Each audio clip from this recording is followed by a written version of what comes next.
Russia claims full control of Luhansk, a new chapter in the Ukraine conflict, and the U.S. shifts policy on military aid. Russia has declared complete control over the eastern Ukrainian region of Luhansk, marking a significant milestone, as this is the first of the 4 eastern territories Russia has officially integrated and now fully controls. The Luhansk People's Republic is entirely liberated, Leonid Pasizhnik, the Russian-installed governor of Luhansk, announced on Russian state television.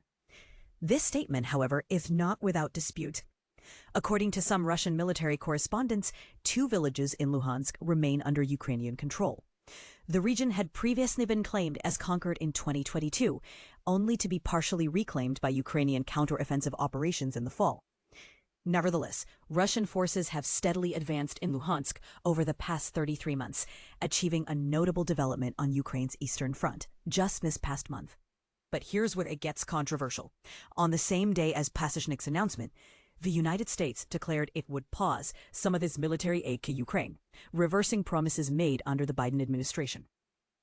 The White House explained that this decision prioritizes America's own national interests as it reassesses its global military commitments.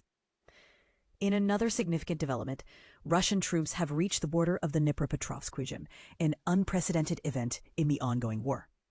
Though some territories in Donetsk remain under Ukrainian control, this advancement has symbolized another phase of Russian progress. But here's something to ponder. Are these territorial gains of strategic value, or do they simply highlight the ongoing deadlock in the conflict? In the midst of this, Russian forces have been capturing villages throughout Donetsk, including Zaporizhzhia and Yalta. Each of these smaller gains contributes to a steady, relentless push by Russia, suggesting a long-term campaign to establish a buffer zone within Ukraine.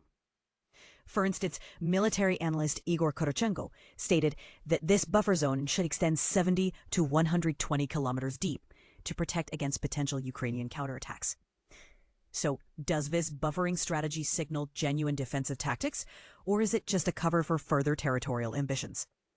On Ukraine's side, President Volodymyr Zelensky recently announced Ukraine's withdrawal from the Ottawa Treaty, banning anti-personnel landmines.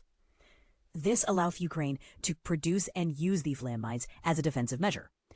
Zelensky emphasized that such mines are frequently the most viable defense tools available. Ukraine, for its part, has made strategic counterattacks using long-range weaponry. Drones targeted the Kirovsky airfield and successfully destroyed multiple Russian attack helicopters and fighter jets. This shows that Ukraine is still capable of tactical successes within Russian territory. And this is the part most people miss. Russia has significantly increased its unmanned air capabilities, planning massive drone and missile strikes on Ukrainian cities as part of its new tactic. Ukrainian air defenses have responded aggressively, maintaining its ability to counter large-scale aerial attacks. This situation remains complex and fluid, with both sides adapting their strategies. How do you think these new developments will shape the future of the conflict? Do you agree with the tactics and strategies employed by both Russia and Ukraine? Share your thoughts and join the conversation in the comments below.